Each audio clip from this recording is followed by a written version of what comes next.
Parang madali lang yan guys. Pero matututunan nyo rin yan. Diba? Kasi lahat naman siguro tayo gustong kumain ng sushi. Wala naman siguro ngayon na gustong hindi kumain.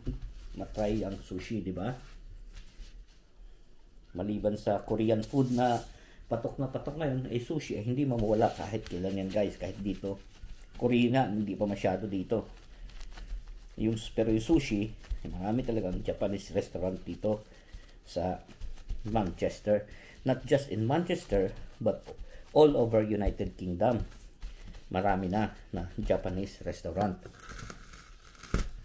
Kahit yung mga kakilala naming Pilipino dito, na nag-business na sila,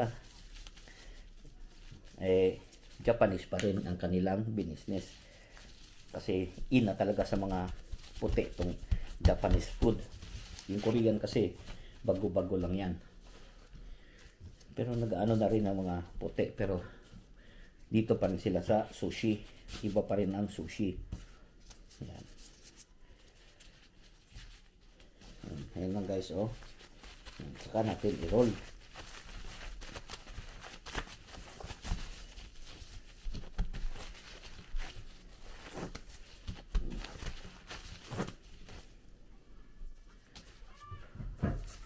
Marami-rami itong magagawa natin.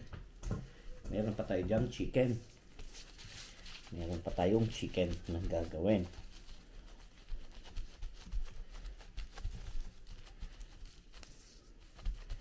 Kakagawa pa tayo dito ng mga ilan pa ba? Ilan pa ba ang gusto nyo guys? Hangat may rice. Ang rice pala, pag nagluto kayo ng rice, 1:1. Saka nilalagay yung vinegar pag naluto na yung kanin.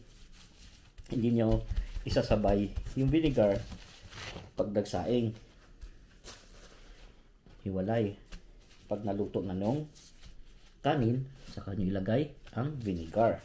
Ganon ang pagluto ng gawa ng sushi rice. So, meron tayong avocado ulit dito.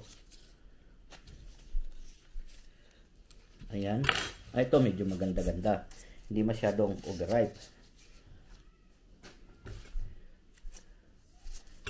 Ayan. Medyo okay itong avocado. Ayan o. Kita nyo naman.